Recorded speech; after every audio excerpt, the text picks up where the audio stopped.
Hello, this is Greg Allison with Swivelhead News, coming to you with another rendition of your very favorite newscast, Nuke War News. Oh my gosh, guys, it's cooking. There's so much going on. I've not really reported much on this particular topic of late because, man, this is a heavy topic to talk about. So I've been covering other things and trying to stay out of this topic, but there's just been an accumulation of so much stuff that we got to get into because our world is going crazy from every direction right now. We got to keep our eyes wide open, head on the swivel, because it's coming fast and furious. So we're going to go straight into the news. The first part of this, I will be going through some articles and talking about news and what's happening. And then toward the end, we revert more to the chat room stuff. So if you're just in here for the news, watch the first part. And also, we're going to go into a little bit with surprise news about this border thing, the immigration thing. Something the Democrats apparently have up their sleeves, according to Colonel McGregor. Oh my gosh, guys, this is stunning, but not really surprising. Well, it might be. It's very concerning what I'm going to show you, but I'm going to save it toward the last part of the news here. So just buckle up and hang on, guys. So I will update the chat room here to see who's in. So hopefully I won't miss critical things like super chats and such. So, all right, let's get into it, folks. We're going to go to the articles and we're going to see what's cooking here. And believe you me, it's a lot. There's more than I could have really put in here tonight. All right, let's see here. Now, here's one of the latest news things that's come out. I'm going to show you how the sound is off. Good. Good to see Alaska Salt, Rodney. So, guys, the United States apparently was prepared for Russia to strike Ukraine with tactical nukes or use nukes otherwise back in October of 2022. This has just come out. Whole time they've been acting like, well, everything's fine, everything's good, nothing to worry about. Rest your pretty little heads. As they're patting us on the head, guys. This is what was cooking. U.S. had braced for a potential Russian nuclear strike that year, and there's more to it than that. And there was a lot of intelligence that was supposedly leading them to think this. So what it says here is that in the latter part of 2022, the U.S. was rigorously preparing for a potential nuclear strike by Russia on Ukraine. And as you know, we've not had anything like that since we dropped the bombs on Hiroshima and Nagasaki back in 1945. So this is breaking, just recent news. Maybe you've seen reports on this. But the funny thing is that they claim they had a lot of intelligence that indicated that Russia might do this because of, at that point in time, Ukraine was making significant advancements therein against the Russian forces. So, and October 2022, Russia's defense minister Sergei Shoigu, he had engaged in a lot of phone conversations with the U.S. and UK. And he was talking about several potential provocations and the potential for a dirty bomb. You might remember the dirty bomb conversations that went on. Well, apparently that might have diffused it, but also that on the American side seemed to indicate even more so that something was about to go down.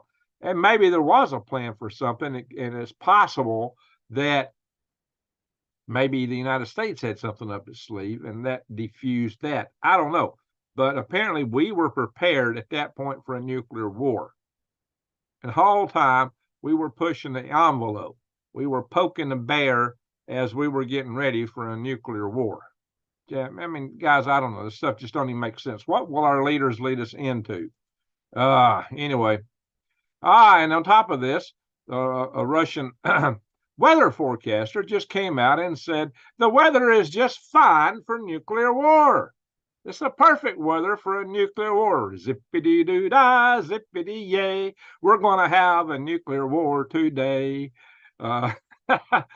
Beautiful sunshine and radioactive rain. Zippity-doo-dah, zippity-yay. I don't know, guys. So this occurred on the Vladimir Solovyov television show, Evening with Vladimir Solovyov, however you say his name. And the Russian weatherman was Evgeny Tishkovitz. And basically what he was saying was, well, the winds are all blowing in the right direction. it won't come back toward us if we launch today.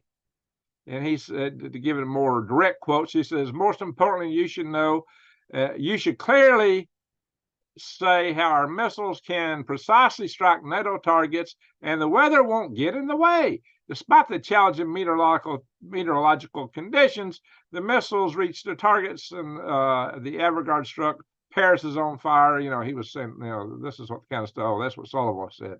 But they come out and the weatherman said, today, the weather is ideal for conducting nuclear strikes against NATO countries.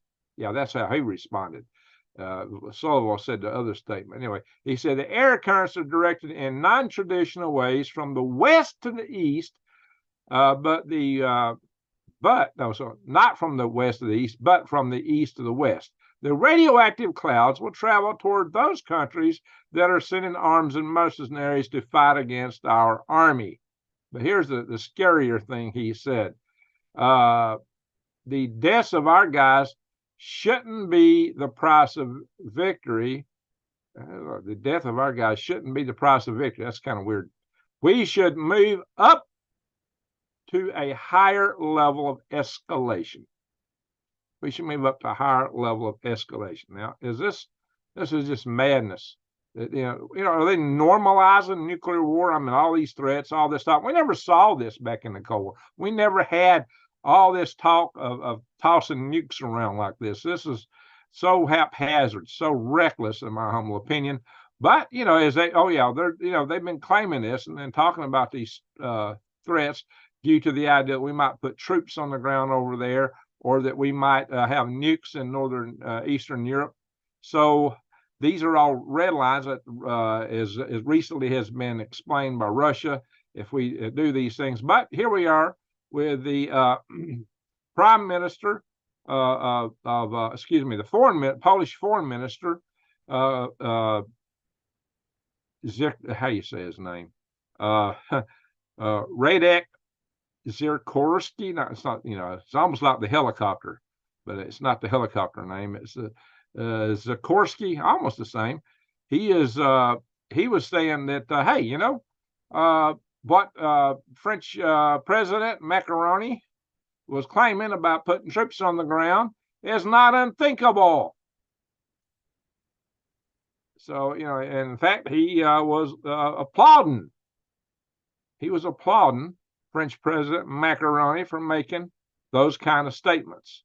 So this is getting a bit unconcerting, in my humble opinion, that we got more than one NATO member talking about putting troops on the ground in Ukraine. Guys, if this don't get you thinking about getting prepared, what will? Do you have your long-term food storage? You have get your beans and rice. I always tell you to do that. And, buy, some canned goods and stuff like that. But, guys, you need to really think about long-term food storage. Right now, there is a special. We're back to the 3-month special. $200 off for a 3-month supply if you go to prepwithgreg.com. Go to prepwithgreg.com. You can see $200 off. This is 3 months worth of food. That's less than $200 a month, guys. I don't know. For 2,000 calories a day, 22 varieties, 25-year shelf life, that's kind of hard to beat when you consider it just on the price for what you're getting. And it comes in these nice rugged buckets that you can bury, and with seal buckets, seal pouches in them. That's the good thing about this. It's good cache food. I always want to call it cache. That's just what I like to say. Pardon me. And I know it's pronounced cash, but I will call it cache. That's just like I say, Knoxville. Okay, guys. All right. Well, Vladimir Putin ally threatens the U.S. with nuclear strikes on state TV. Again, this is that Vladimir Solyov, how you say his name again. He's been saying on his little show, Evening with Vladimir Solyov, he says, why do I think that we should carry out a strike against the West? Because I can see right through them. They say Russia can't tell us how to help Ukraine. And his response is, it's not for you to dictate how Russia can respond. And he goes on, the issue is either we start it and conduct the first strike, no one ever rejected the idea of a disarming strike. Now, he put an either in there, but where's the or? I don't know. We're missing part of the conversation, or else that was just misstated. But him being a major television broadcaster, it's kind of hard to think he misstated it. Maybe it's in the translation, or maybe they didn't put in what the or was in the article. I don't know, guys. But, you know, these are statements. You know, this guy, you know, the state TV puts out stuff that's approved by the Kremlin. They don't say stuff unless the Kremlin has rubber stamped them to say it. So, yeah, oh yeah, we got a Discord channel, guys. Alaska Soul is showing you guys that. So this is something to take, and thank you for posting these links, Alaska Soul. Appreciate it, Shaggy. Russia warns U.S. nukes in Northern Europe will be a direct threat, legitimate targets to the Kremlin. So, you know, these are statements that's all just coming out. You know, so they've said Northern Europe and also boots on the ground in Ukraine. That's two thresholds they've got. In case you don't know, I'm not bringing this article up. The F-35 has just been approved to carry nuclear weapons. It's been certified, certified to carry nuclear gravity bombs. So this is, you know, breaking news. It's a stealth bomber, the first ever stealth fighter bomber that's been approved to carry nuke weapons. Now we have nuclear bombers like, you know, the B-2, the B-1, but that have stealth capability, especially the B-2, and now the new B-21, I believe. So, but this is the first fighter bomber. So this is a tactical flight platform that's approved to carry a tactical nuke. And that's got Russia a little bit discombobulated, along with the fact that the F-16s, excuse me, are also nuclear capable, and now they're going to Ukraine. And Sergei Lavrov had warned us about that earlier. So, yeah, this is nothing to take lightly. We're heading towards some dangerous territory, guys. I mean, you know, things could slip up, even if they don't intend it to. There could be misinterpretations. There could be misunderstandings. There can be accidents. Things can escalate when you don't intend for them to do, too. So I'm laughing about the news, just looking at the chat room. Or Alaska Soul saying no problem.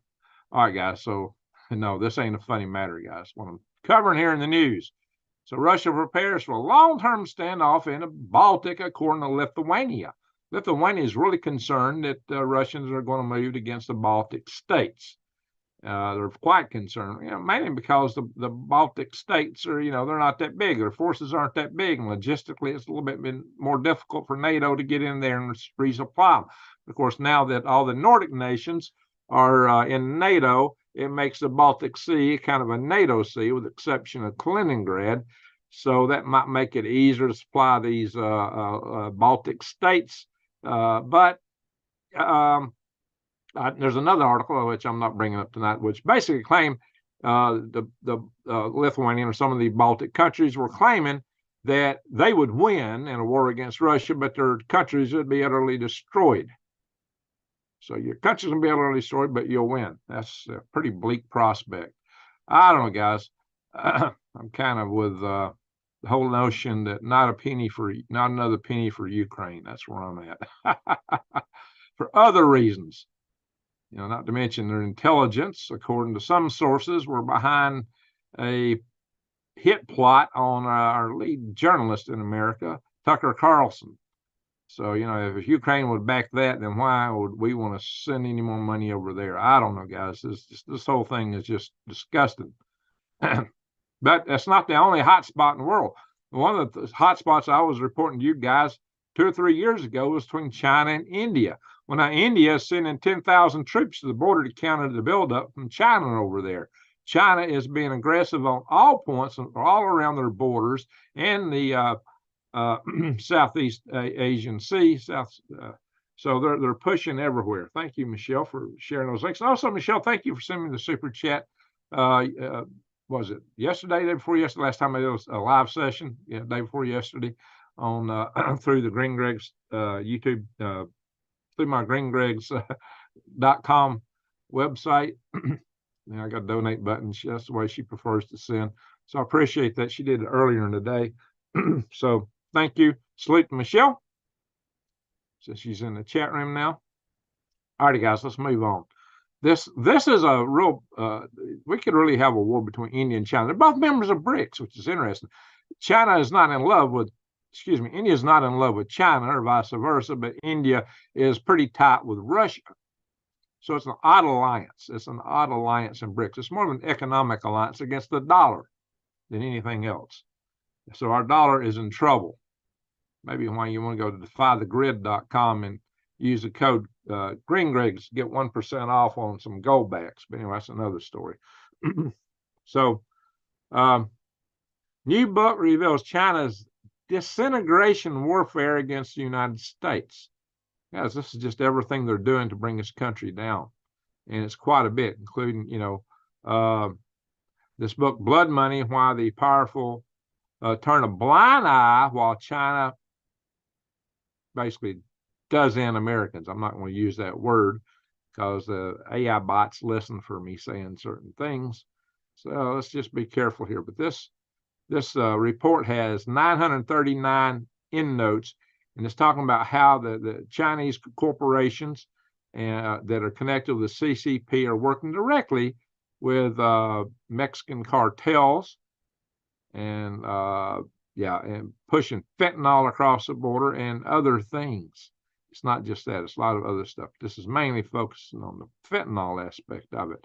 But, just look at all the other stuff, how the money laundering is tied into this.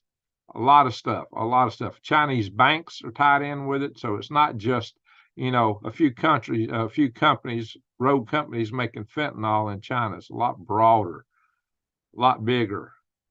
And so I've said all along, guys, if you don't think China's at war with us, wake up. They are. All right, folks, let's move on here. Now, in terms of ships collide as China confronts the Philippines, basically. Guys, it's happening again. It just keeps happening. And furthermore, there they are. Bam, you see it? Very aggressive. And also they've used water cannons very close range that have busted out windows and injured, like I think it was 40-something Philippines on one of the ships got injured from the water cannons. So, water from a water cannon is very powerful. You can do people in with that. I mean, shattering and shards of glass and stuff like that from busted windows. I mean, some of those water cannons actually have bent structural members on some of those ships. I mean, it'll tear up steel. So, that happened Tuesday. So it's getting real serious between the two. Really serious. I don't know what that is. That's kind of weird looking. Very serious between the Philippines and China. Not only that, but the Philippines has come out with a new defense strategy. The Philippines have decided that they are going to defend the South China Sea to the point where they're going to economically exploit everything in their exclusive economic zone. The exclusive economic zone is set forth in the Law of the Sea Treaty, which China signed and ignores. And of course, the World Court ruled in favor of the Philippines, and China just ignores it. Well, the Philippines decided they're just going to push ahead and try to make full use of the exploitation of the natural resources in the inter-exclusive economic zone. So this is just going to be more tension. And they've said this Teodoro, however you pronounce that, I guess that's a Spanish name. I probably am murdering a lot of these names. I've not heard it. I can pronounce about anything I hear, but if I don't hear it, I don't know. But he said here that he is the defense secretary, Gilberto Teodoro. He said, we are developing our capability to protect and secure our entire territory and exclusive economic zone in order to ensure that our people and all the generations of Filipinos to come shall freely reap and enjoy the bounties of the natural resources that are rightfully ours. and that is a right they should have. But they're probably going to have to fight for that. The problem is that we do have a full-blown treaty with the Philippines to protect them if they are fired upon. So we could easily get drawn into war with China right here, easily. But also there's more tension with Taiwan. The tensions with Taiwan are going up. The tensions with North Korea are going up. I'm kind of suspecting that North Korea may be part of the distraction for a Chinese invasion of Taiwan. I mean, North Korea may hit South Korea at the same time that China goes for Taiwan. That way it will be totally discombobulated, especially after we depleted so much of our resources with Ukraine and fighting against the Houthi rebels in Yemen. And there's been more strikes, actually, that I don't have this article up, but the Houthis have just fired the biggest salvo of rockets and drones, and they've been hitting a lot of ships lately. So I'm kind of limited on memory of what I can bring in here article-wise, so I'll just talk some of these things. I'm not going to show every article I mention.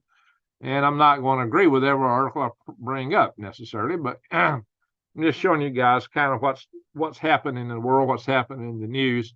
But Kim Jong-un, his orders to North Korea to prepare for war amid U.S.-South Korean drills. And they've actually threatened to attack because of these drills. He's talking about actual war drills here. So there's been more articles on this topic. I'm not going to bring them all up. Yeah, like this one says that North Korea threatens to take military moves in response to the U.S.-South Korean drills. So they're expecting these drills might be more than drills. What's NATO and Canadian Prepper says there's no World War III surprises. There's only exercises. There's only World War III surprises. I don't know, something like that. I can quote him fairly closely. Anyway, guys. Now here's an interesting thing on Iran. Of course, this is in the Jerusalem Post. It might have a bias to it, but they're talking about there's people in Iran who are actually begging Israel to hit them, to take out the Ayatollahs. That's interesting. I'm always worried that if we hit Iran, that would cause the country to rally around the Ayatollahs, cause just this identification, you've hit us. But apparently there is a internal group there that's saying, hey, come free us, take out the Ayatollahs. So if there is a strike on Iran, if it would need to be really targeted to make sure that the people in Iran would know that they're not the target. However, the Iranians are so dug into their tunnels. They got so much stuff buried deep underground, probably in nuclear-proof tunnels, just like North Korea does too. North Korea's got an extensive array of underground tunnels that are probably all nuclear blast-proof. I don't know if you've been watching Canadian Prepperly, but a lot of his interviews lately have been with people who've just been really harping on that. And it's something that most of us knew all along, but they've really been harping on it. If you look at North Korea, what's on the surface is nothing. It's like an iceberg. Everything is underground. And that wouldn't surprise me. They've had a lot of time to dig in. And I know they've dug in. I know they've had tunnels. So I'll come to the chat room once we go through the basic news. We're almost done with some of these articles here, guys. So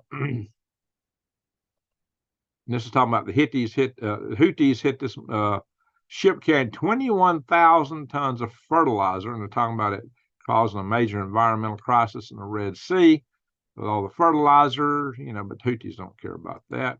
They fertilize the sea, things will grow. But yeah, they hit a cargo ship and actually took out some civilians. 3 members of the crew are no longer with us as a result of that attack, and 4 others were injured. That happened last Wednesday on the MV True Confidence, a Liberian-owned bulk carrier. Liberian-owned. I have a hard time thinking a Liberian-owned bulk carrier had anything to do with Israel. Liberia is, I don't know. You tell me. But this is really, all these attacks, especially this one, is further shutting down those people, those companies that are willing to transit the Red Sea. So this means more and more ships are going around South Africa now, the long way around. It's going to take more time and more money to mobilize resources and the trade, and it's going to jack up prices and create some shortages. So this is a mountain problem, and it takes a few months for all that to show up in the marketplace to the consumer, but it's coming, guys. And then, in case some of us think about going down to Mexico and coming back across the border to get all the benefits available to people coming across, but here's the thing: you got to go through the Mexican cartels. They own the border. The Mexican cartels, drug cartels, own the border.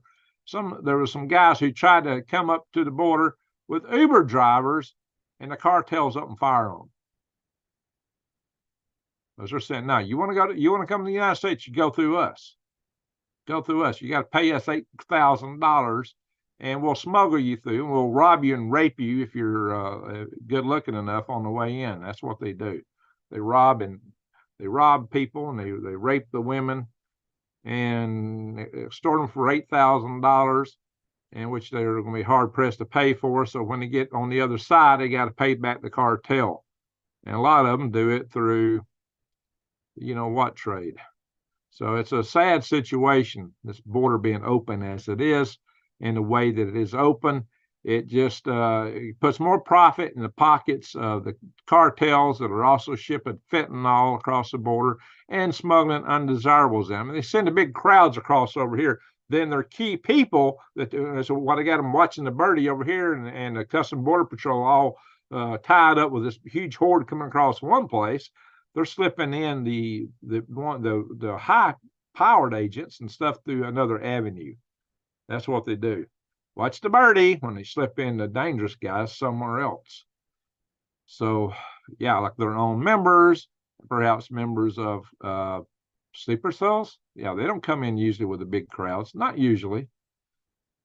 Anyway, except for that guy who says you'll know who I am one day. We figured him out. Here's the scary part right here. This is according to Army Colonel McGregor, retired Army Colonel McGregor. Democrats are going to use this. I was talking about, do we really want these guys in our military on my Green Greg's channel? What I didn't want to say on there that we'll show here is what McGregor was saying. That the Democrats want to use these guys to, according to McGregor, to disarm U.S. citizens. And I allude to the idea they might, everybody says, okay, that's good. We'll just send them to fight our wars for us. Well, which war is it going to be? It might be the internal. That's the scary part, because they don't have the loyalty to our Constitution. They don't have the loyalty to this country. So I don't know if this is true, but there's been several people talking about it. Carlson was talking about some of this stuff. Carlson had warned that this could be one stepping stone toward creating a police state in America. Now, who is it that tells us that, that a vote for the T-man is a vote to end democracy? Yeah, what are they talking about here? This is scary. Don't be scared, be prepared. Well, that's what I always tell you guys. That's why we're here, is to be prepared. But guys, this is part of what we got to have our eyes wide open for. And see, it's not, and we worried about votes coming across the border, changing votes. Well, it's not just that, but they can also change it looks like I think I got it in here. Where is it? No, I don't have it open. I had another article. I guess I didn't open it up, guys. There's another article out there talking about how the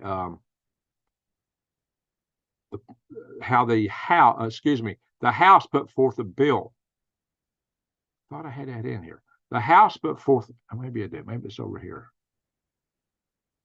Yeah, I got it in a different place. I didn't bring it over. GOP effort to stop illegal immigrants being counted for House districts and Electoral college shot down in the Senate. So we want to count people who are not even supposed to be here according to the law, not supposed to be here. They're going to be counted toward House districts and Electoral college. What does that mean? It means that the Democrats could fully permanently take over the House of Representatives and the presidency, turning us into a one-party state that would probably invoke everything Cloward and Piven wanted to push on us. And here's another article on it. It says,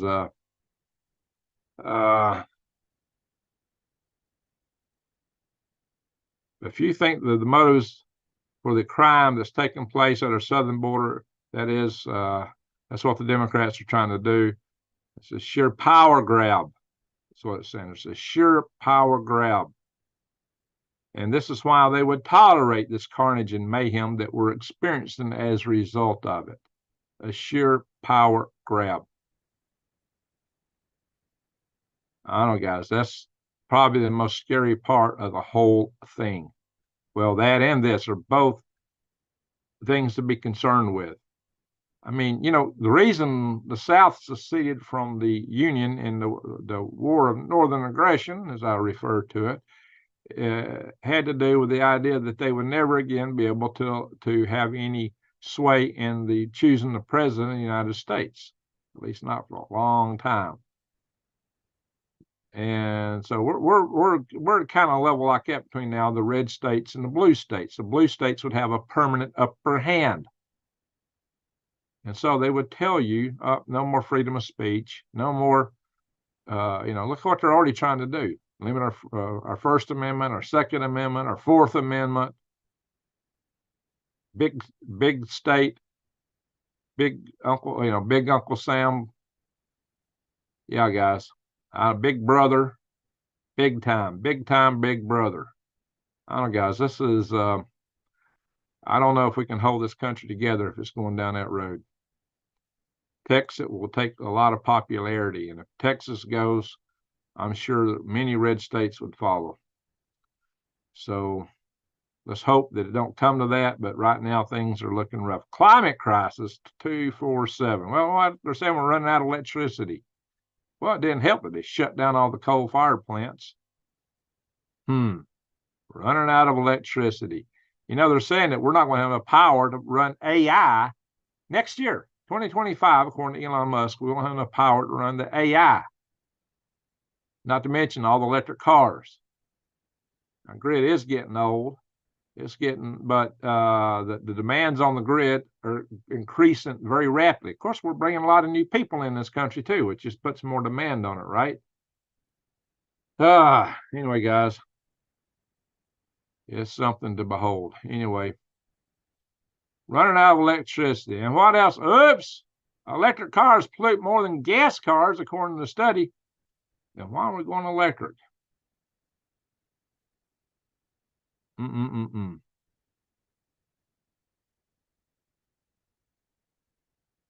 I've talked about this in the past. It's got a lot to do with all the stuff coming off the tires due to the heavier cars, all the rubber pollution, of course, everything it takes to manufacture them. Of course, they use slave labor in the Congo, child labor. Holy smoke, guys. But the left side of the spectrum is very much loving that. Anyway, all right, here's some good news. We got to have a little good news before we go into the weather and all that kind of stuff. Boiling tap water can remove 90% of microplastics. First, I'd say don't use tap water, and I'd filter it first, but some of that stuff will still get through. I don't know if it gets rid of the of those forever chemicals. There's a whole other class of chemicals, PFAS as they call them, but at least the little plastic particles, a lot of that stuff can be removed just by boiling the water. Well, you need to probably boil the water to sanitize it anyway. I say purify it first and sanitize it later. Not enough to run out. That sounds like a good thing, says Jason. Well, especially when you consider if you go to Black Scout Survival's latest video he put up today, talking about who's on the board of directors for OpenAI. You need to watch that video. Go check him out on that. That's some scary stuff. He talked about who's on the board of directors for OpenAI. It is very disconcerting. All right. We'll do a little earthquake news and we'll look at the sun. All right, we got an earthquake up here in northern Alaska, 3.0. This point here on the Sandifuka plate gets a lot of earthquakes right there for some reason. Petrolia, California, I don't know, I probably didn't pronounce that right. A couple earthquakes right here, one on top of the other. That's the smaller one. Fort Bidwell, California. Mina, Nevada.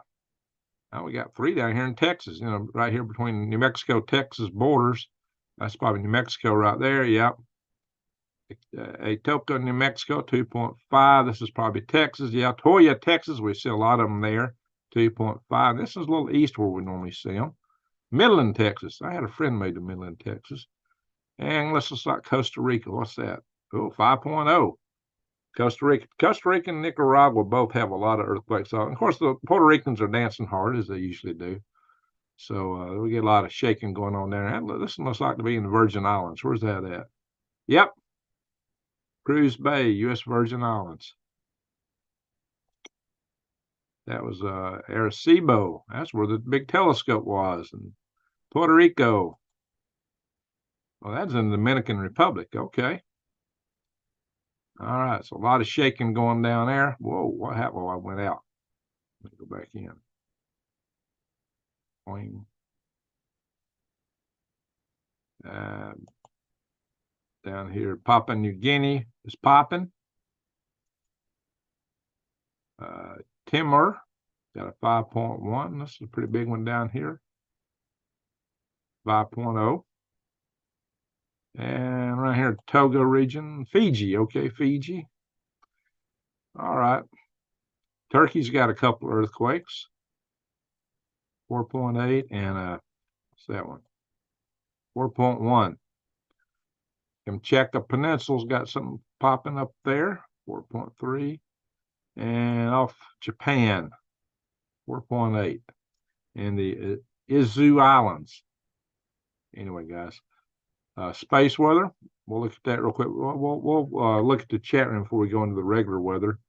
And we'll end the news part of this. Sun, on our side, got a number of smaller spots, but there was a big solar flare from the other side of the sun. Fortunately, it missed us.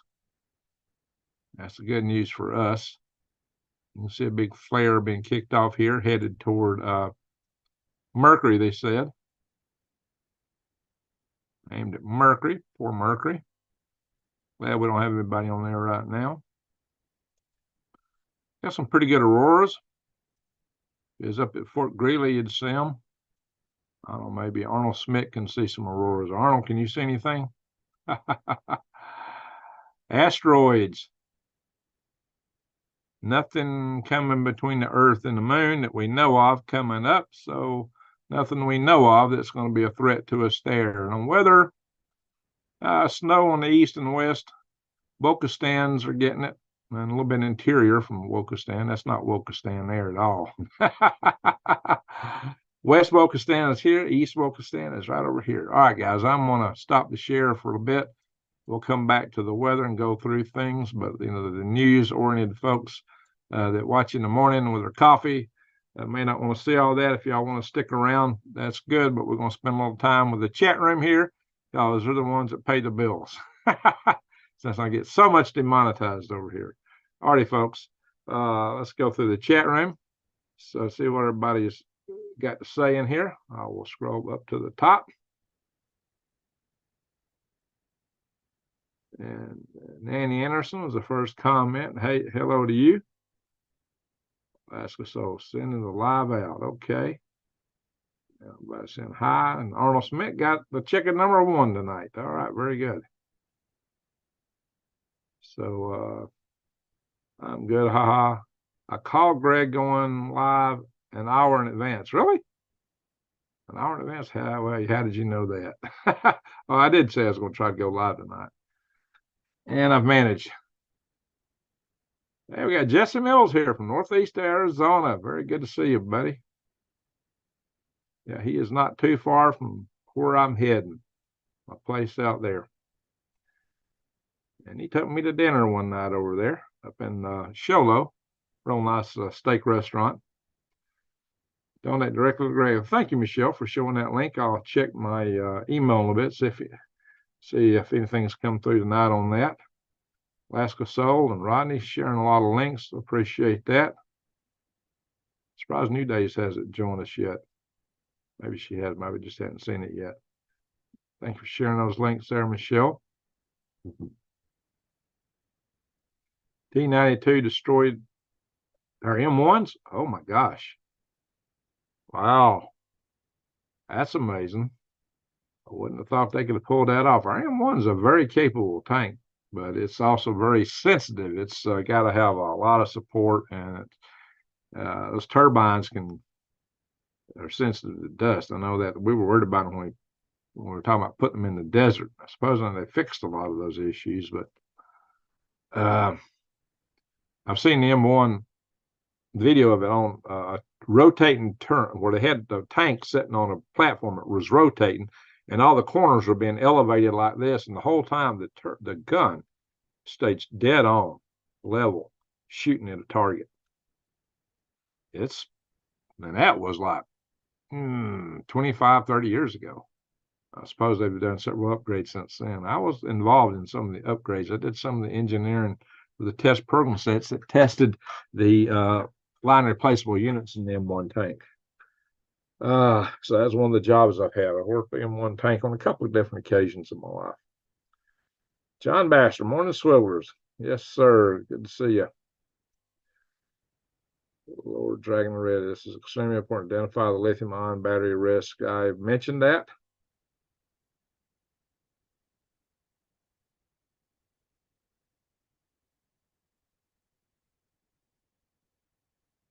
What he's talking about is if we get an EMP, you may have a lot of explosions going on, maybe even in your pocket with your cell phone. Because lithium ion can go into thermal runaway, and that is not a pretty picture.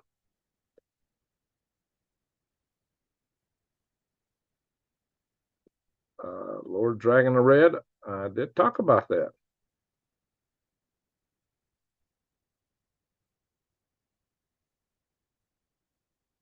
That doesn't surprise me about the attempted disarmament. So Sheila.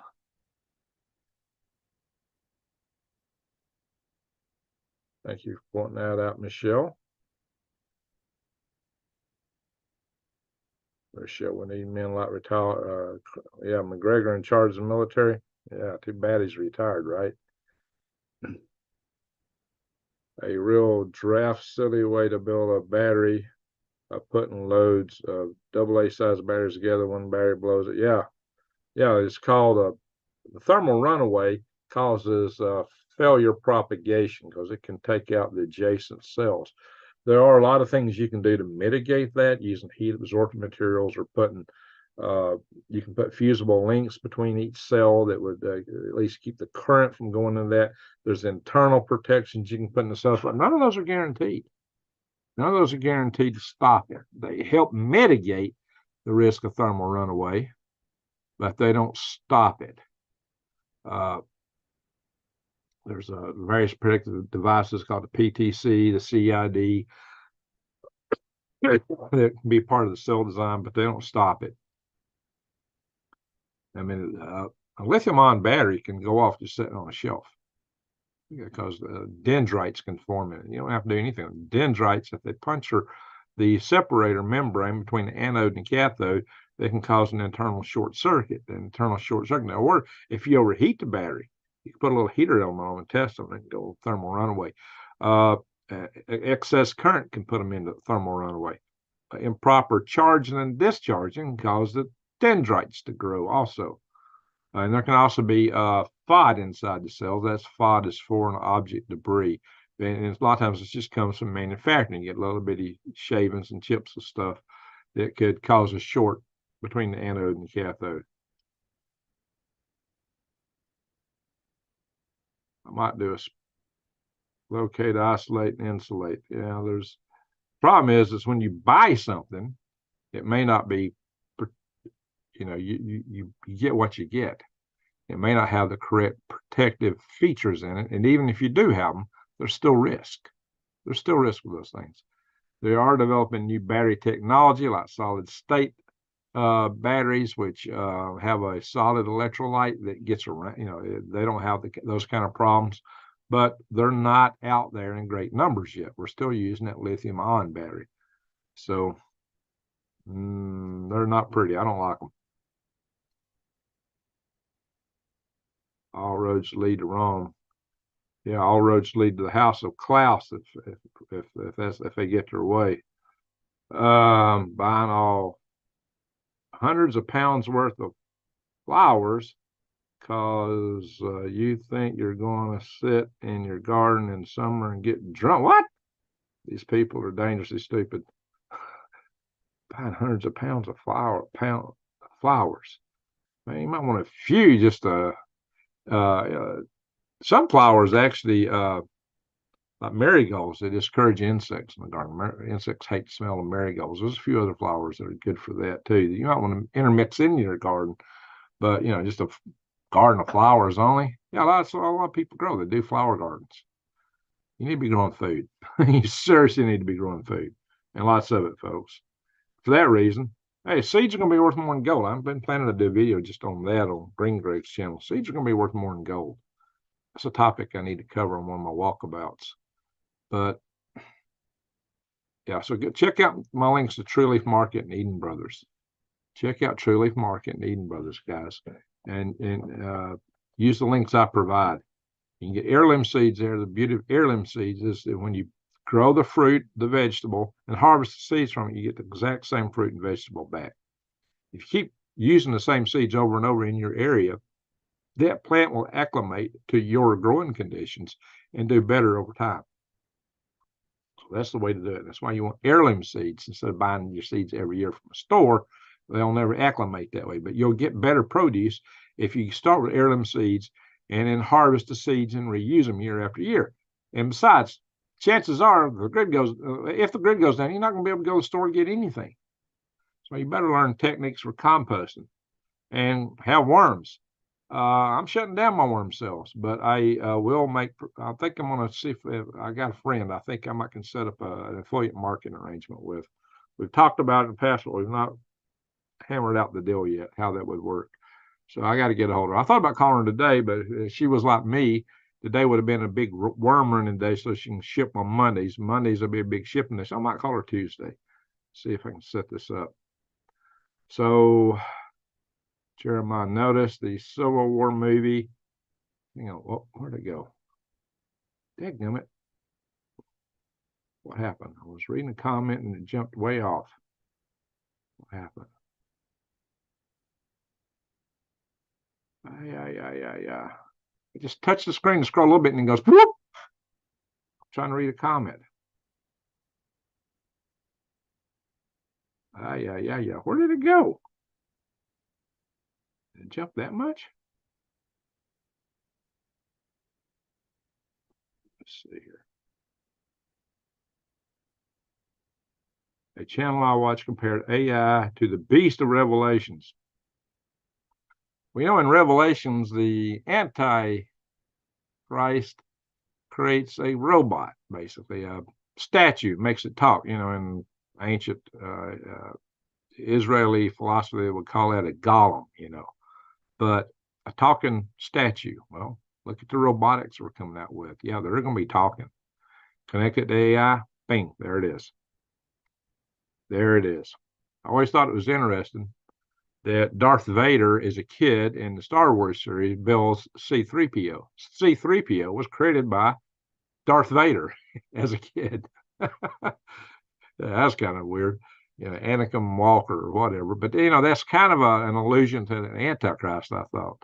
So, that's strange. It's talking statue. Yeah, okay. And he was actually a what was his role? He was a linguistic or language protocol droid or something like that, which emphasized his role in talking and communications. So I don't know, guys. Maybe the Amish have it right. All right. What was that comment I saw already? Boil tap water for boiling noodles. Jeremiah, good day. Eclipse countdown. Yeah, that's coming. Oh, crosses past Civil War alignment. if you look at where that cross is, it occurs right at the centroid of population in America. And it's also right close to the New Madrid fault line. Kind of weird stuff, right? Kind of weird. All right, there it is. That's the one. That's the Civil War movie. Yeah, I've been planning to mention it. Comes out on the anniversary of the Civil War. Yeah, it's the 12th of April. The 12th of April, on the anniversary of the Civil War. There was another historic event that happened on the 100th anniversary of the Civil War. Very historic event. Does anybody know what the historic event was that happened on the 100th anniversary of the Civil War? Let's see if y'all can figure that. Yeah, it's no accident that you release a Civil War movie on the anniversary of the Civil War while we've got all these tensions here in the country. Or what are they trying to tell us? But what happened on the 100th anniversary of the Civil War? And what happened? Another historic event happened on the 120th anniversary of the Civil War. What would that be? Space related. Let's see if anybody guesses those. It's getting cooler down here. Yeah, you're moving into autumn, Rodney. Autumn is coming up on you fast. I'm a gematria date numerology and date durations decoder between the rituals of historic events.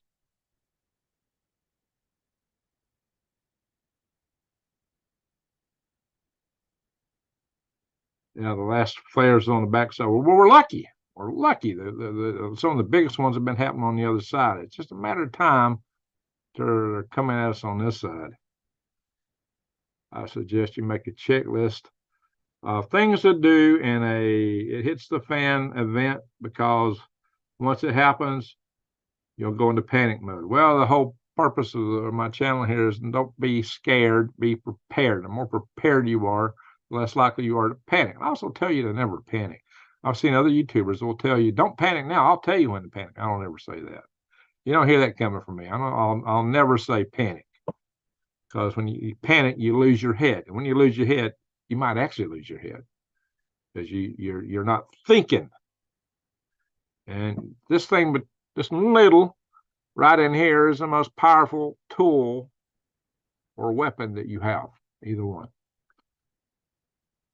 Morning, AB.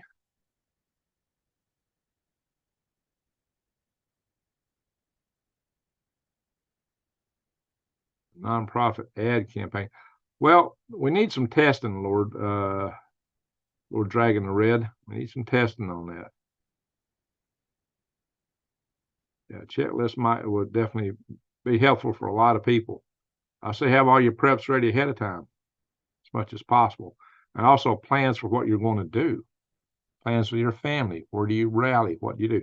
You know, I did videos with Stacy Vicky talking about what to do in the first 24 hours and what to do within the next 24 hours. I've also done videos on nuclear war survival, nuclear war bugging out, and surviving EMPs. I've done videos on all those topics.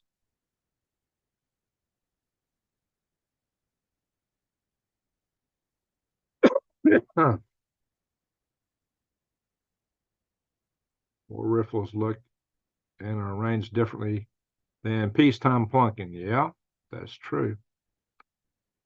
And, you know, nobody on Earth has ever fought a war with an AR-15. We might have to have it for defense, but it's not a weapon of war. It's not full auto. There's ways to modify some of those if the bolt carrier is the right one. But got a lot of tech with paperclip. Yeah, those are some smart guys that came across here, the pond with the Operation Paperclip. Weird how absolutely no one is trying to de-escalate the war. Exactly. All over the world. The vector has been to escalation, whether it's in Korea, whether it's with Taiwan, the South China Sea, between India and China. I don't think it's not really so hot at the moment between India and Pakistan, but they're so close together that could happen. all the stuff in the Mideast, Europe. We got conflict in Africa. We've got Venezuela wanting to invade Guyana. It just goes on and on. Guyana used to belong to Great Britain, so Great Britain's got a dog in that hunt. So, it's all over. Special Forces loads the heck out of them, depending on the operation. Let's see here. I think it jumped on me again. Yeah, it did. I hate it when it does that. I just scroll that a little bit and it goes whoop.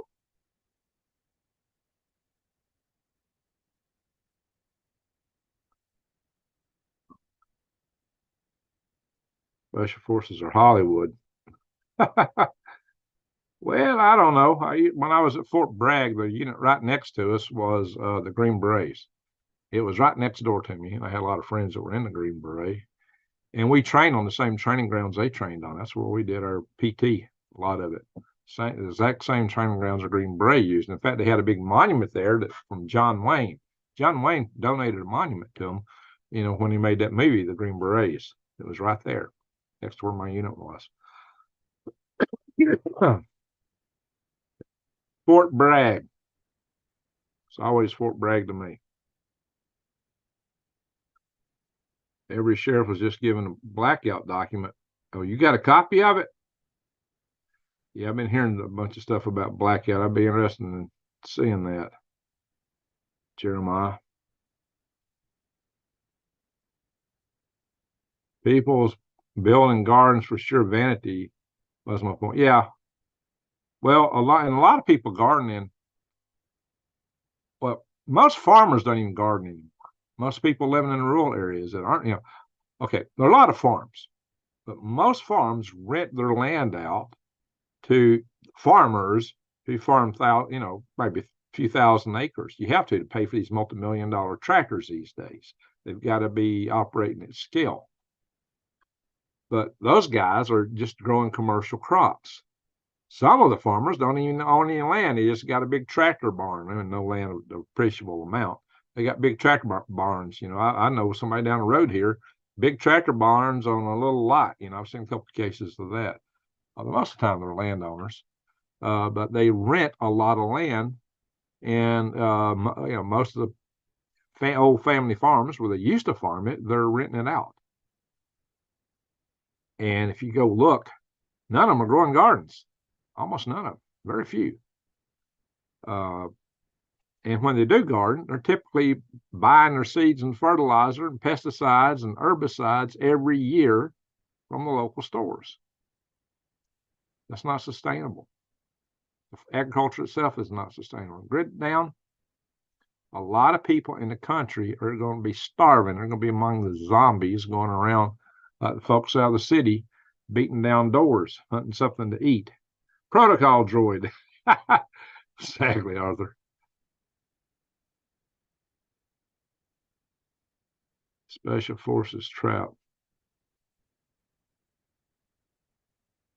Barney Fifes. Whoops, I don't know what they are today. It used to be hard to get into Special Forces. It was a big test. A lot of them. Well, it's been a long time since I've been in the Army. Long time. The whole military these days, it's not what I knew back in the day when I was there. I was in the military from the late 70s to very early 80s.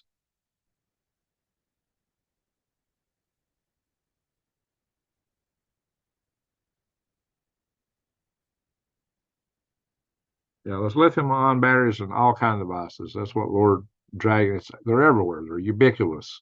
They're in your laptops, like he said. They're in a lot of flashlights. Use them. Blood pressure kits? Not mine. Computer backup. So many possibilities. They could be. They could be trigger. Best way to insulate them is put them in a Faraday cage.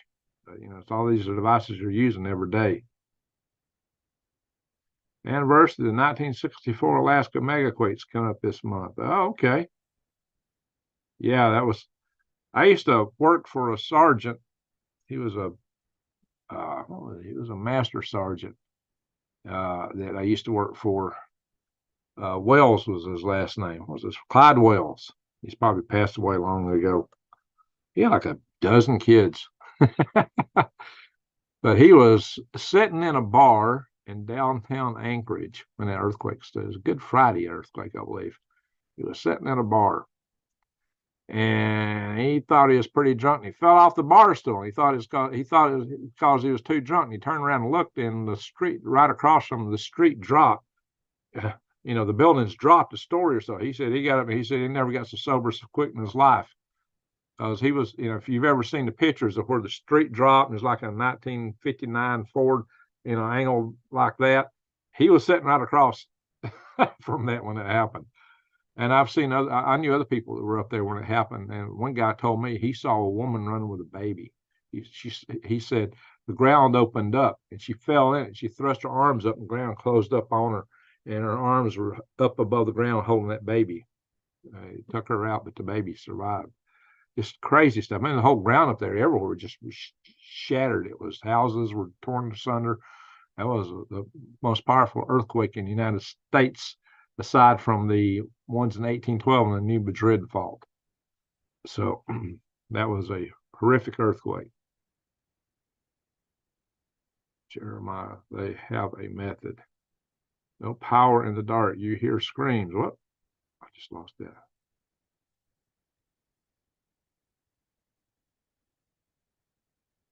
What happened? I thought I was at the bottom of the chat. Whoa, whoa, whoa, whoa. Take action. Stop it. I'm just trying to scroll.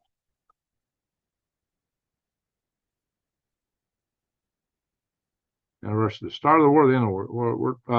The maybe Civil War is coming out on the anniversary of when General Beauregard, fired on Fort Sumter at the orders of Governor Pickens in South Carolina. Now, it's been suggesting that Abraham Lincoln goaded Pickens into attacking so that he could have the excuse to start a war. So that's what some people suggest. So that's where and how it started in South Carolina. April 12th, 1861. Nobody guessed what happened on the 100th anniversary or the 120th anniversary. Didn't see anybody bring that out. All right, Jan, how you doing?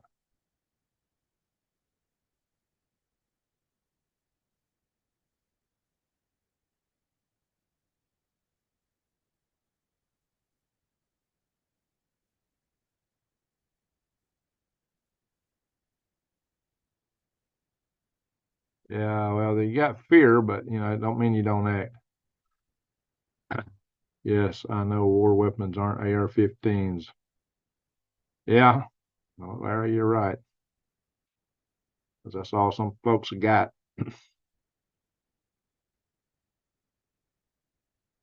Every president puts their hand on the Holy Bible and open book test. August 20th of 2029, 400 years in America. M4 rifles. Yeah, they're automatic. It's not an AR-15. wouldn't think.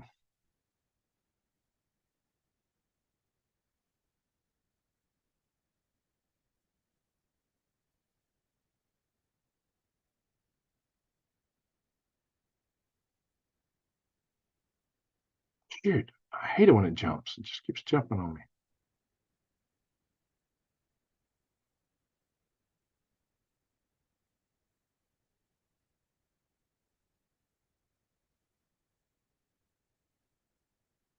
I can tell you all about failures of lithium-ion batteries. I can do a whole presentation, big PowerPoint presentation, lithium-ion batteries. But what I don't have is testing of them with an EMP effect.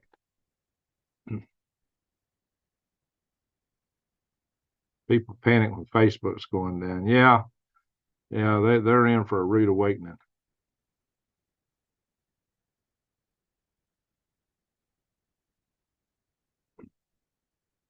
Oh, shoot. I hate it when this thing's jumping on me. Hey, John Taylor, how you doing? Dadgummit.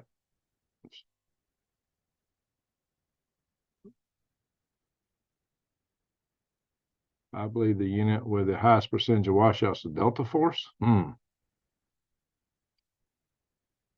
Fear makes you pick up a stick as you walk through the woods, the dark woods. Fear protects you. Fear is healthy. Yeah, there's that.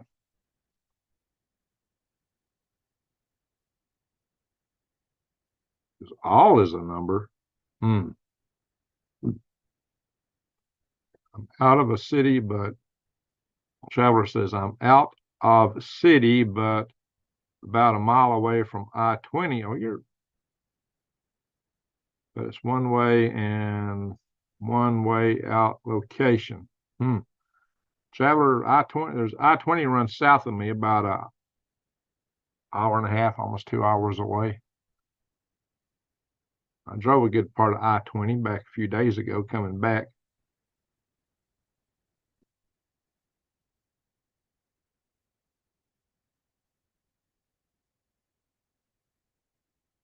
Now, there's different manufacturers of the 18650, and different manufacturers put in different protective features. They don't all have the same protective features in them, but even those protective features are not a surefire thing. They're not a guarantee against a thermal runaway. They just help mitigate from it. There's also external features you can use to help mitigate against the effects of a thermal runaway. But a lot of those are not in a lot of your smaller devices. They don't usually have those kind of protective features. Nick, you're the first one. Launch of the first space shuttle, April 12th, 1981. That's the 120th anniversary event. Yes, Nick, salute to you. You get a gold star. What happened on the 100th anniversary? Nick got the 120th anniversary event. I love to have an AR-10, but I can't justify the expense. There you go, another caliber. By all my nugs and ammo I have. Okay. I need to get the information to the forefront. What's today? Ooh, I think our EMP Task Force National Homeland Security meets Wednesday. I'll bring it up there. I'll bring it up with the group. I'll do that, Lord. I'll bring it up with the group. Lord Red. Every natural disaster has guardsmen shutting down the roads and placing checkpoints. And it hits the fan event will be total road closings. Yeah, you're not going to get out of the city. There's a good chance of that. It's going to be hard. Geometry is a language. Okay. Let's see, Lord Greg, you hold a lot of knowledge. Apply for a grant, simulate and study. I'll bring it up with that group because they're really the best group to deal with something like that. I don't have a test lab, although I do have friends that's got test capabilities. So I'll bring it up to the group. That's the best I can do. There's another group that has meetings on Fridays. I missed the last one. That's the Secure the Grid organization. I can bring it up to them too. Travel in the fields. Well, there might be some back roads you might be able to get out. The thing is, if you have an EMP, a lot of cars are going to cease to function, and they'll just jam up the roads. Another thing is, I just did a video on how China, and I've done a video back many months ago about how China already has devices and a lot of your Internet of Things that they could shut things down and it could jam up traffic. And I mentioned that like 2 months before the movie trailer for Leave the World Behind was showing Teslas being taken over and crashed into each other. And these are like unmanned Teslas. Apparently, the whole idea was the Teslas would just be woken up and propelled to crash in the highways, to clog the highways up. That could happen. And especially with the things coming up with the I'm going to talk to that in a minute, Larry. Especially with the things coming up with the Chinese electric vehicles. We don't need to be bringing those in this country at all. We need to limit the number of Chinese components coming in this country. In fact, I think we really just need to cut trade with China completely. If it all collapses, it's best to stay where you know where you are.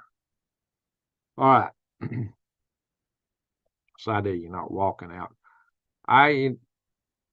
To totally contain the cities, to keep anybody from walking out would be kind of hard to do. You got to remember, a lot of the National Guard, after about 3 days, will probably abandon their posts, go home, take care of the mom and the kids.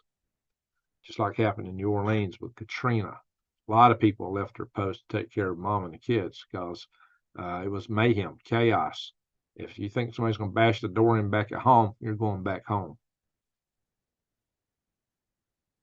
So the best bug out is to live in your bug out. And I'm taking that literally. That's why I'm going to Arizona in good part, is I'll be living in a great bug out location. So I will be living at my bug out. That's something to take seriously. So it's just going to be hard to get out. There's a lot of people selling these timeshares and the missile silos and stuff like that. Some will say they'll come get you. Can they? Will they really? I don't know, guys.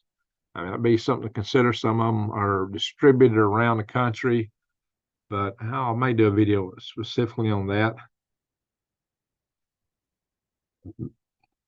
Yeah, there'll be a lot of that later. You want to get out before people realize how bad it is. That's the key. Get out early.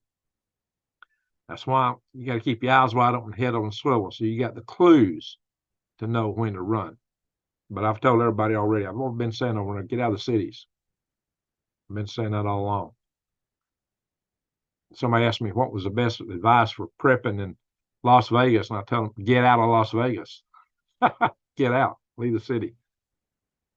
There is no best plan for prepping in the city, not really, unless you go down into the sewers and live, but that's going to be total chaos. Like all Chinese-made cameras have been removed from all Australian government sites. Well, that's good. Apparently, we got them in our cranes and our ports here, along with communications modems. A lot of our power grid components have them too. People are afraid to leave their house during the cough because the police would pull you over and fine you. Really? Wasn't that bad down here? Lissa Lou. Imagine how much more power. Yeah, well, they got other stuff that coming out that they may want to shut things down over. There's all kind of talk about, disease X, all this X stuff. I don't know, guys. So something to pay attention to. That's part of when you got to keep your eyes wide open, head on the swivel. You need to really consider a bug out location you can live in if you can do it. Or really fortifying where you're at. And if you're in a city, you're going to be the long port. So you need to really think about that, guys. Really need to think about it. All right, let me see if anybody, suppose if nobody else, at least Michelle, let me check my email here to see if I got any donations through the website.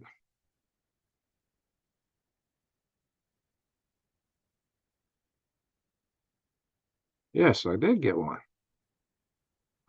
Michelle Young. Salute to Michelle Young. Thank you for the super chat through greengregs.com. Thank you. It's probably all I'm getting tonight. Appreciate that, Michelle. Michelle Young. Salute to Michelle Young. She used the website link she was showing you guys, and she made a contribution there. Bingo, Nick, you got it. April 12th, 1961 was Yuri Gagarin's first flight. Yes, it was the first flight of a human being in space exactly on the 100th anniversary of the beginning of the war betwixt the states. Well, it was real nice of the Soviet Union to celebrate that war with the first manned space flight. And then the first flight of the space shuttle was on the 120th anniversary, or the 20th anniversary of Yuri Gagarin's flight. Now, they actually tried to launch it earlier, and they just had all kinds of issues that didn't happen. So kind of strange how history plays out. You broke, Rodney? All right, we'll take care, Rodney. Don't get broke on my cord. Hey, Scooby Snacks, how you doing? In news, Israel, Lebanon. Yeah, they're really gearing up for a hit there. They really are. So we can expect that's just going to get worse over there.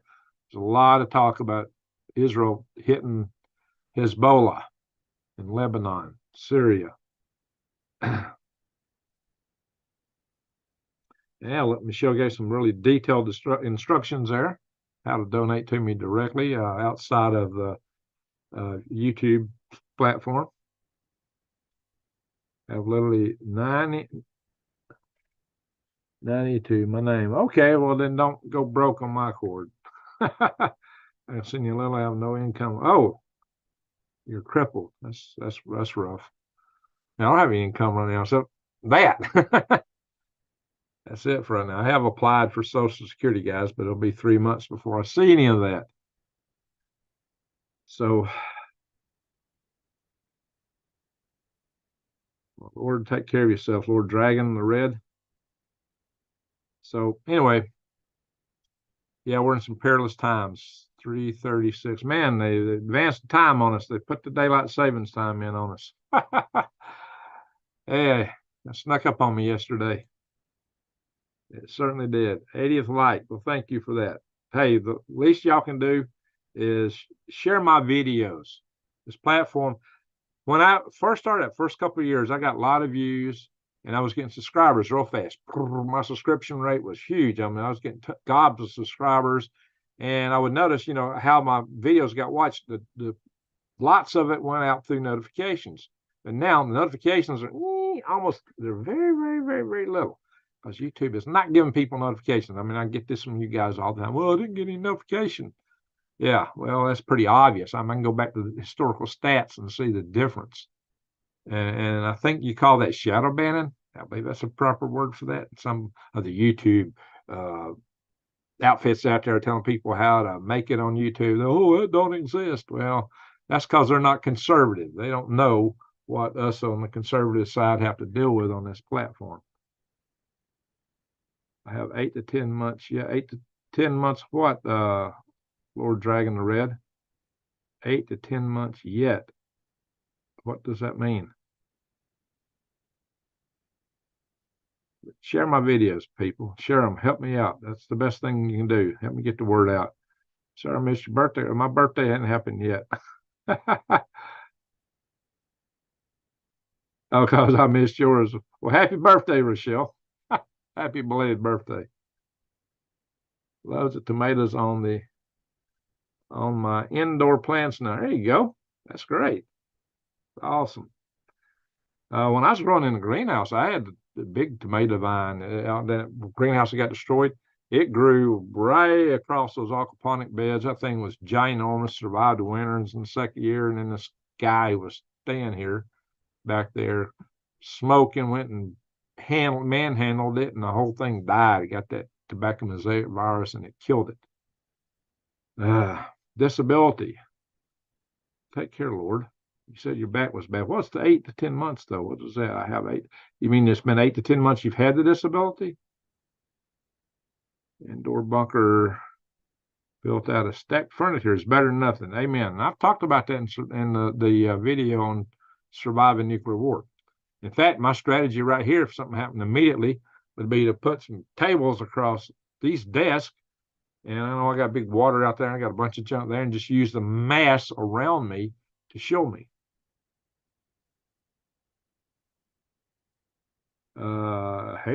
Candles. Oh, that's another thing. Houthi is going to heck in a handbasket. We're putting a flight down there to evacuate some of our people from Haiti right now.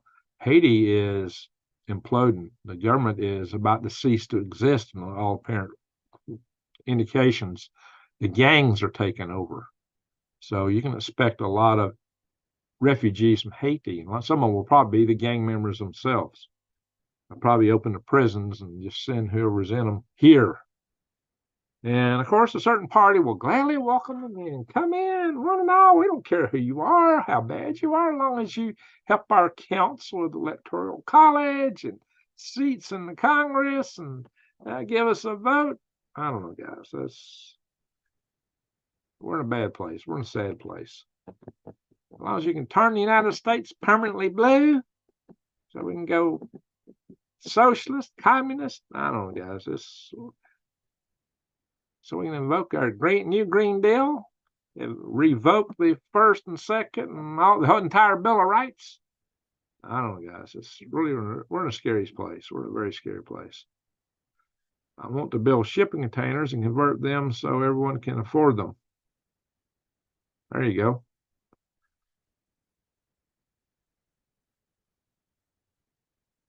Yeah, right now I've heard that, but then again, if you look on you can actually pile 8 stacked shipping containers loaded, fully loaded on top of a shipping container. And I've seen them stacked real high. So you hear that they're no good underground, but then you see what all they pack on them. I don't know. That's kind of hard to swallow. So, well, that may be just something that the guys that build the shelters want to put out there just to scare people off from using them.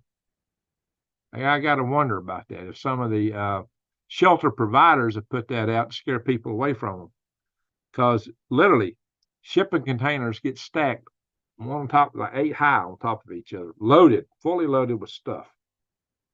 So you tell me they won't take 2 foot of dirt on them or 6 foot? That's kind of hard to swallow. Now, if you're in an area where you got a lot of rain, humidity, you better have the ground that they're in. You better have all that water channeled out somewhere. You better have a drain, gravity drain that gets all that water out. So don't put them in a low-lying area. Don't build any bunker in a low-lying area unless you got some way to handle the water. Can't bury a shipping container. Yeah, that's what they all say, but there's been people done it. Hey, New Days. Good to see you in the house. Sides are too weak. Use reinforce them with some I-beams or wood even internally. Put in some. If you read what just a 4x4 can support, it's a lot of weight. But most of the load's going to be on top. But you can design the underground where the load's on top. I mean, just don't pile it up directly on the side. They don't have to have weight on the side. Unless you throw it all on the side.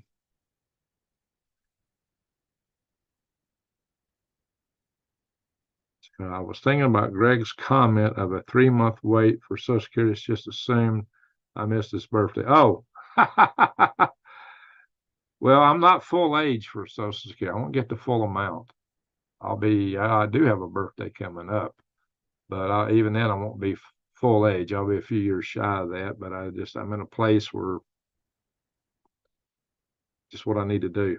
My day job specialty, I got so specialized in the last 20 years in a very tiny niche specialty.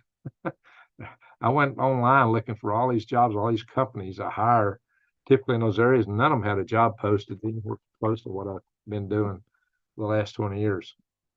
So, yeah, it's getting thin.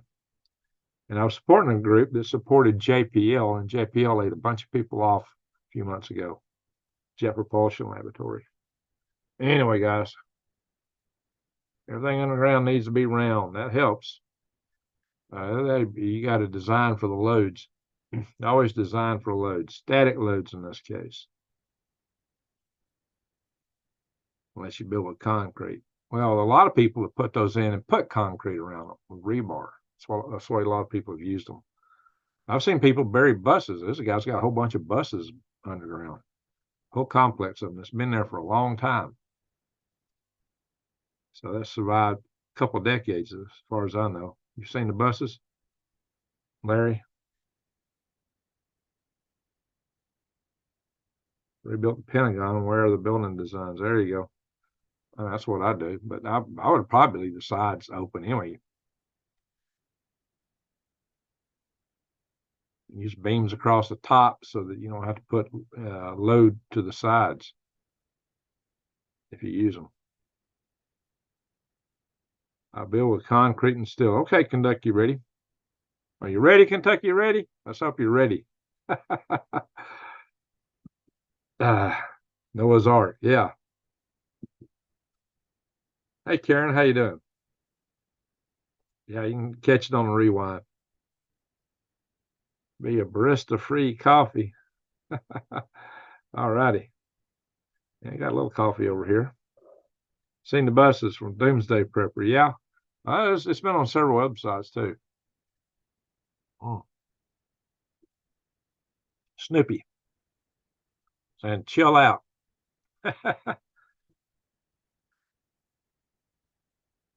You had to find the quarry in Bedford, Indiana to match the stone for spinning. Oh, okay. Interesting.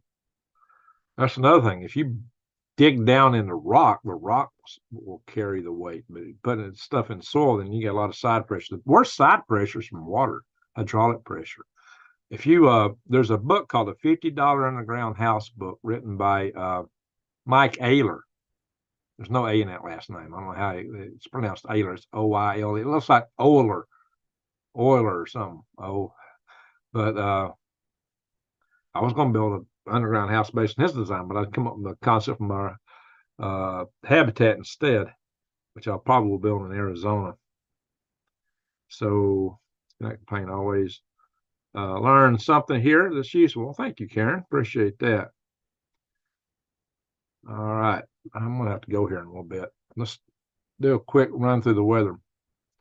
Mother Nature's yelling at me. I'm going to have to go. All right. 30s through most of the United States up in here, 40s in here. Snow on the east, snow on the west. The rain's in the Atlantic. There's some more rain coming to the west coast. England is 40s and 30s up in Scotland. And we'll go down under real quick. I'm going to have to end the video. I got to run here, guys. Mother Nature's screaming at me. WWIII is 82 degrees. Go figure that. That's pretty normal for WWIII. Canberra 82, Melbourne 91. It's warm down there. Why is Melbourne so warm and it's cooler? Look here, Warburton's cooler than Melbourne. Melbourne's way down south, closer to Antarctica. Alice Springs is 93. Mount Isa, however you say that, I don't know. 91. So you got 90s here in the middle of Queensland, Rodney. And Scrooby Snacks, Perth's 82. Sydney 79, Canberra is 82. Interesting. Hobart is 68, 71 in Tasmania, 64 in New Plymouth. All righty. Oh, I'm not sharing. Oh, shoot. I ain't sharing it. Anyway, that's what it is. Thought I was sharing. I wasn't. Guys, I got to run. Mother Nature is screaming loud at me. I got to go. Rain in Oregon. Yeah, you're going to get more rain and snow out there. Anyway, thank you, Michelle, for the super chat through my website. Thank you, Mods, for posting all those links. Thank you, everyone, for watching. Pagan Prepper, how you doing? And I got to run. Mother Nature's yelling at me. Thank you all for being here.